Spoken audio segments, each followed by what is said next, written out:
Insalmilkom dan huwa l-aġġornament tal-5:30.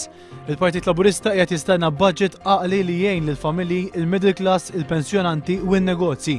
F'konferenza tal-aħbarijiet bit-tema għaqal, il-kellim Laburista tal-Finanzi Carmenu Vella qal il-politika fiskali u ekonomika tal-Gvern għandha tkun waħda ta' trasparenza u onestà.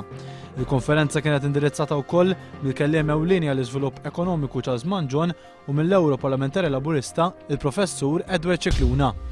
Tlet kapijiet eżekuttivi ta' tlet kumpaniji ewlenin f'Malta, il-Playmobil, Trelleborg u Tolly Products, taw twissija qibsa lill-Gvern li jekk ser ikompli jimponi l-piżijiet fuq l-industrija ser ikun diffiċli ħafna lihom illi jespandu u li jsir aktar investiment f'Malta.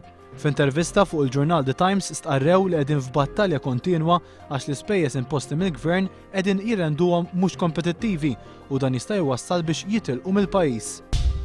Resident taċ-ċentru miftuħ tal-Marsa u anzjan Skoċċiż mietu wara żewġ inċidenti separati il-lejl li għadda.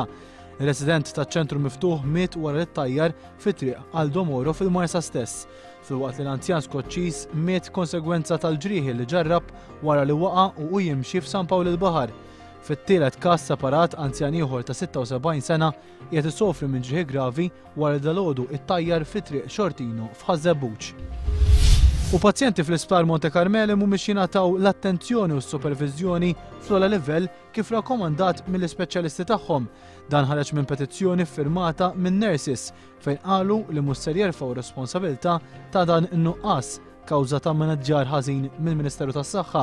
Din il-petizzjoni kienet indirizzata lill-Ministru u uffiċjali għolja fil-Ministeru tas-Saħħa.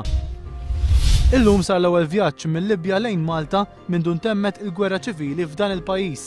Dalgħodu l-vapur MF Azzurra wasal f'pajjiżna b'madwar 90 passiġġier.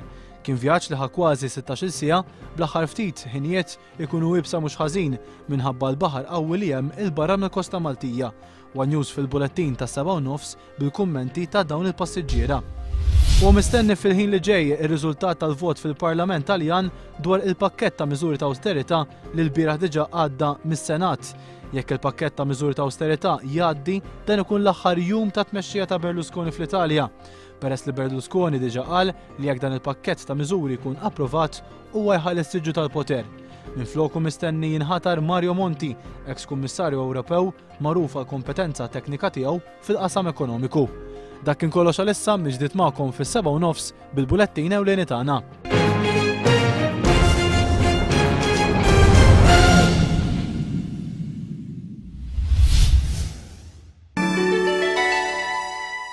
Il-temp għal-jum tal-ħadd mistenni jkun imsaħħab bħal bit tax-xita li jsir ftit jew imsaħħab bħal bit tax-xita eżolati, il-viżibilità tajba minn barra f'xi ħalbit tax-xita, ir-riħ moderat mill-Grieg il-Vant kultant ikun moderat għal ftit qawwi.